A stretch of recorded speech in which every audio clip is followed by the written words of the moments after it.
السلام علیکم۔ انشاءاللہ آج کی ویڈیو میں آپ کو بتاؤں گا کہ آل پنجاب بورڈز کا کلاس 10th سائنس کا میتھمیٹکس کا پیپر کس طرح آئے گا۔ یعنی آج کی ویڈیو میں کلاس 10th سائنس کے میتھمیٹکس کا پیپر پیٹرن ڈسکس کیا جائے گا۔ میں اس سے پہلے کلاس 10th کے کچھ دیگر سبجیکٹس کی ویڈیوز بھی بنا چکا ہوں پیپر پیٹرن کے حوالے سے۔ اگر آپ وہ ویڈیوز دیکھنا چاہتے ہیں تو اس ویڈیو کی ڈسکرپشن میں موجود لنک کو وزٹ کریں۔ آئیے ویڈیو شروع کرتے ہیں۔ سب سے پہلے تو یہ یاد رکھ لیں کہ یہ پیپر 75 مارکس کا ہوتا ہے اور اس کے لیے 2.5 گھنٹے کا وقت دیا جاتا ہے، جبکہ معروضی یعنی آبجیکٹیو حصے کے 15 نمبر ہوتے ہیں اور اس کے لیے 20 منٹ کا وقت دیا جاتا ہے، اور انشائیہ حصے کے جیسا کہ لکھا ہوا ہے سبجیکٹیو حصے کے نمبر 60 ہوتے ہیں اور اس کے لیے 2 گھنٹے 10 منٹ کا وقت فراہم کیا جاتا ہے۔ اور انشائیہ حصے میں 2 پارٹ ہوتے ہیں، حصہ اول کے 36 نمبر ہوتے ہیں اور حصہ دوم کے 24 نمبر ہوتے ہیں۔ یہ مختصر سوالات کا حصہ ہوتا ہے اور یہ تفصیلی سوالات کا حصہ ہوتا ہے۔ اچھا، اس کے بعد معروضی میں کیا ہوتا ہے، 4 ممکنہ جوابات والے سوالات یعنی MCQs آتے ہیں، اور یہ جو MCQs ہیں یہ تمام یونٹ سے آئیں گے۔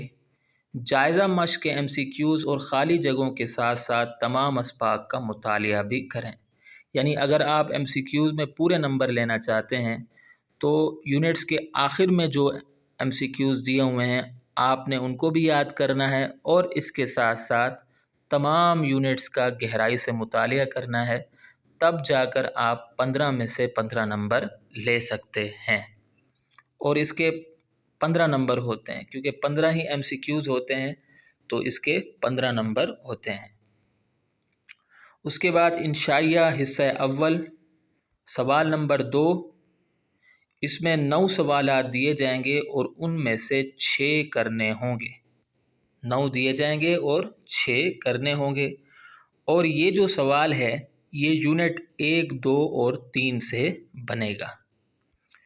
اور عام طور پر اس سوال میں یونٹ 1، 2 اور 3 سے 3 سوالات آتے ہیں، ٹھیک ہے، 3 سوالات کا کمبینیشن بنتا ہے، تو ٹوٹل اس میں 9 سوالات ہو گئے اور 9 میں سے آپ کو 6 کرنے ہیں۔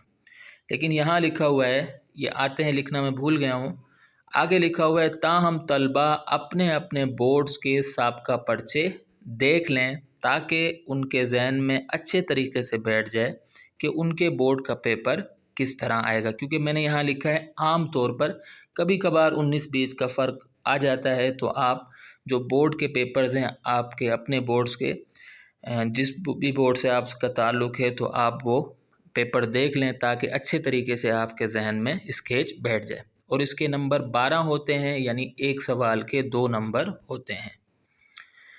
اچھا، اس کے بعد سوال نمبر 3، اس میں بھی 9 سوالات دیے جائیں گے اور ان میں سے 6 کرنے ہوں گے، اور یہ بنے گا یونٹ 4، 5 اور 6 سے۔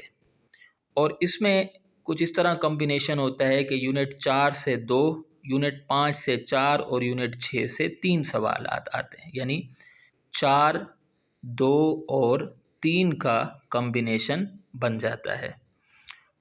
اور تاہم طلبہ اپنے اپنے بورڈ کے سابقہ پرچے ضرور دیکھ لیں۔ اور اس سوال کے بھی 12 نمبر ہوتے ہیں، یعنی ہر سوال کے 2 نمبر ہوں گے۔ اس کے بعد سوال نمبر 4 میں 9 سوالات دیے جائیں گے اور ان میں سے 6 کرنے ہوں گے، اور یہ جو سوال ہے سوال نمبر 4 یہ یونٹ 7، 8، 9، 10، 11، 12 اور 13 سے بنتا ہے۔ اور اس میں سوال اب کس طرح آئیں گے، ترتیب کچھ یوں ہوگی کہ عام طور پر اس سوال میں یونٹ 7 سے 3، یونٹ 8، 9، 10، 11 اور 12 سے ایک سوال آ جاتا ہے، لیکن اس طرح آ جاتا ہے کہ کسی ایک یونٹ سے ایک سوال چھوڑ کر دے دیا جاتا ہے۔ یعنی کہنے کا مقصد یہ ہے کہ یا تو یونٹ 8 سے سوال نہیں آئے گا، یا یونٹ 9 سے نہیں آئے گا، یا یونٹ 10 سے نہیں آئے گا، یا یونٹ 11 سے نہیں آئے گا، یا یونٹ 12 سے نہیں آئے گا، کیونکہ اگر ان تمام یونٹ سے سوال آ جائے